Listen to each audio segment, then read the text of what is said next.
Hey there, Fight here with a quick summary or highlights of what is waiting for you. And it's not a precise thing, there's no exact outline of this program because there is no such thing. There is no program yet.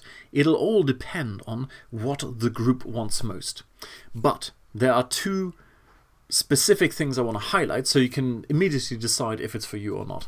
The first one is, if we look back, or when you look back at the model underneath network marketing, is that we have something we call the solution-seeking process. People come, suddenly are aware of a pain point where they're going, I'm no longer willing to accept this, I need to do something about it. That's the contemplation phase.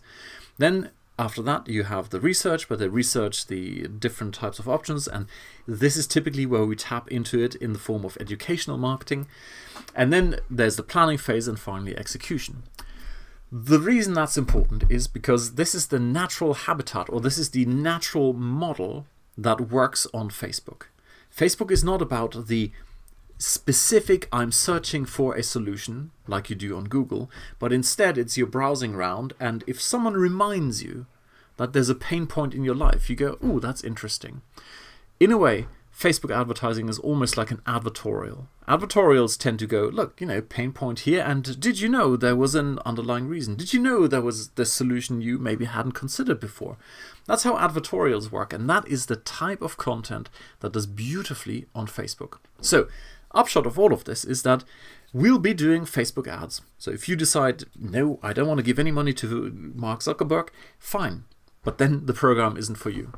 The second implication of all of this is that you need to have a product or service, or at least an idea for a product and service, where people go through this process, where they go through, look, I've had enough, I want to change things, what can I do?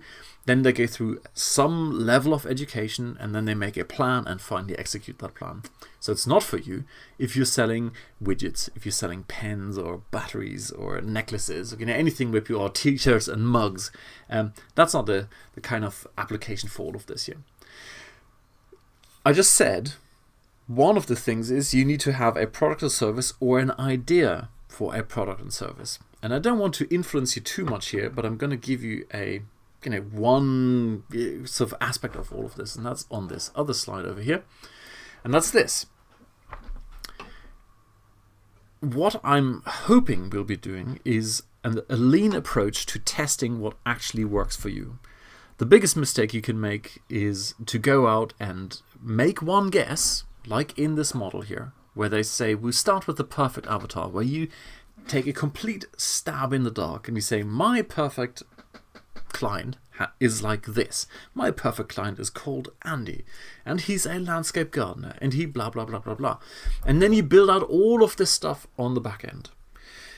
Your $1 million message, your perfect offer, your ultimate lead magnet, blah blah blah blah blah. Only to find out that your assumption in the very, very beginning was completely wrong, and as a result, no one responds to it. And when no one responds, all of the stuff that came behind it will never be seen, meaning it was a complete waste of time and energy and effort and focus.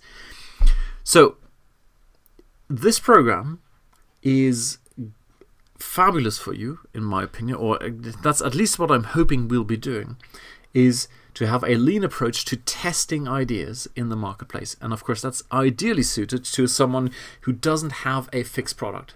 If someone has a skill and can solve problems, we can beautifully work backwards and say, look, let's try a couple of different angles of what is on people's minds. Because what's on people's minds is often very, very different from what is on your mind. And the reason for that is very, very simple. You as an expert already know what people should be doing, and as a result, you can't even see the world from the same perspective as a newbie who is struggling with that same problem.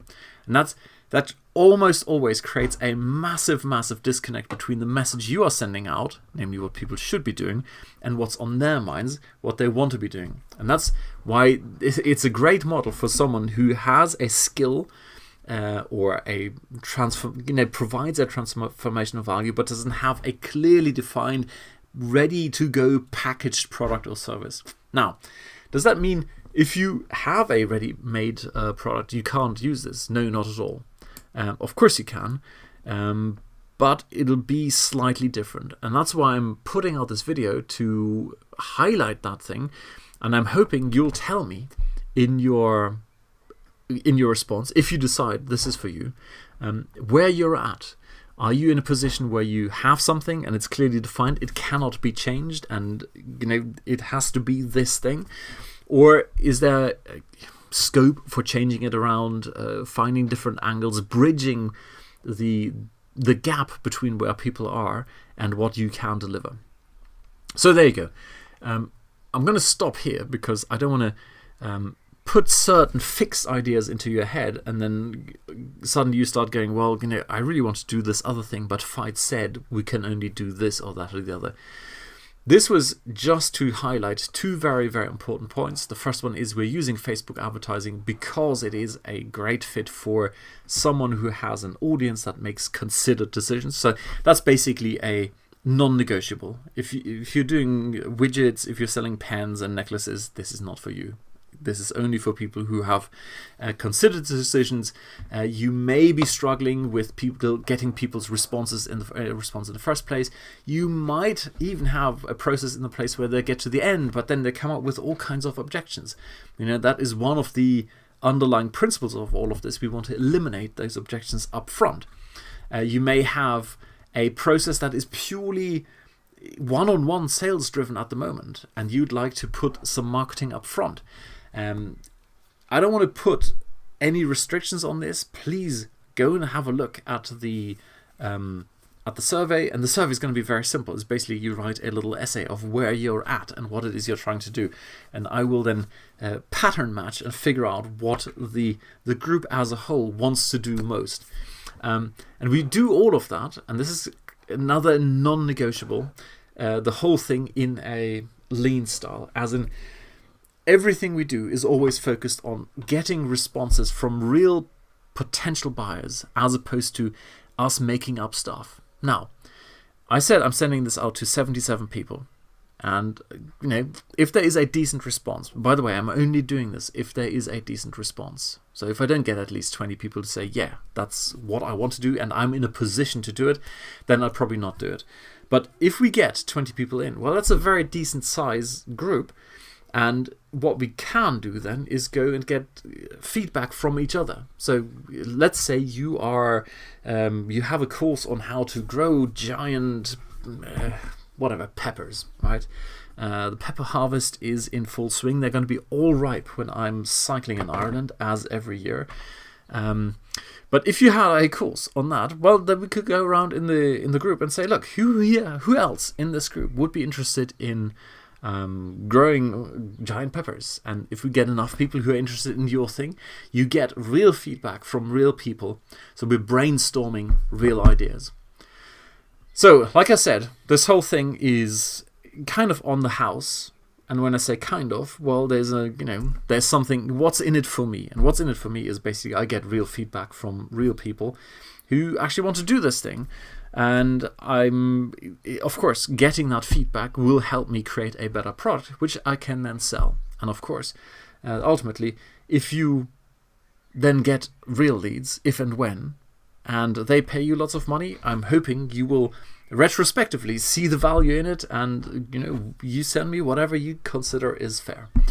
Alrighty, there you go. So there is a link to a survey somewhere, and I put it in the email.